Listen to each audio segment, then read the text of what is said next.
Hi, in this video, I'm going to be guiding you through everything you need to build your first React Native app.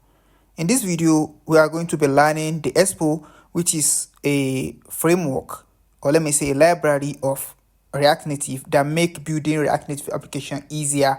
So instead of using the core React Native, Expo have made a lot of things easy for you, and you don't need to go through all the stress to build a mobile application. So in this video, I'm going to be guiding through everything you need to know to build your first and then deploy your first React Native application. So if you want to learn React Native, you are in the right place. I'm going to tell you what are the things you need to know before taking this course and what are the things you need to install on your computer before taking this course, which is going to be in the next video. Before that, let's talk about what's the differences between the React Native CLI and the Expo. You might have heard about this before, that there's difference between using the normal CLI or the Expo Go. But don't worry, if you haven't heard about it before too, this is the right video for you to know about it. CLI is the core React Native. So what you have is, when you are using the core React Native, you have the full native control. You have to do the manual setup, which is a little bit tricky and not totally easy like that. And then you need a very let me say powerful computer to do some of these things. Then we have traditional build process. So when you are using the CLI, you are going to be having the traditional build process, and then you are going to be having small app sizes, great flexibility because you want to customize everything from beginning yourself. So one of the advantage. And while using Expo, which you are going to be having the managed workflow, it's already managed, quick setup. That's the most interesting part of it, quick setup.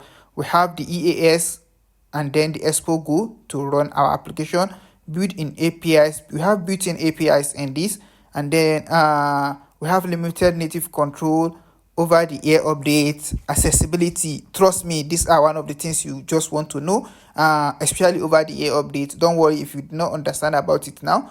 I'm going to show you what it means in few video.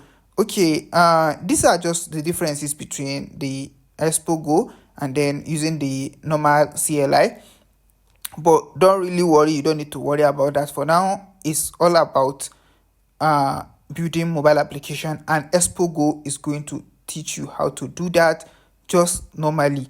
And you don't even need to worry about your application having limits, because there is a way you can be able to switch and then you can be able to build any kind of application. Well, in this video, you can see from this page, we have apps built with Expo Go, and you can see some few designs that are very looking okay. Mobile application, both Android and iOS. Trust me, Expo Go can be used to build both Android and iOS application. So you don't need to worry. We have the best top app built with Expo. We have the Pickit. That's a very good application that have been built with Expo. And we have a lot of applications built with Expo. It's either using the Expo Go or development build. So in this video, let me say in this video series, you are going to be learning everything you need to know to get started as a mobile app developer. And by the end of this video, you can be able to call yourself a mobile app developer. See you in the next video. Bye bye.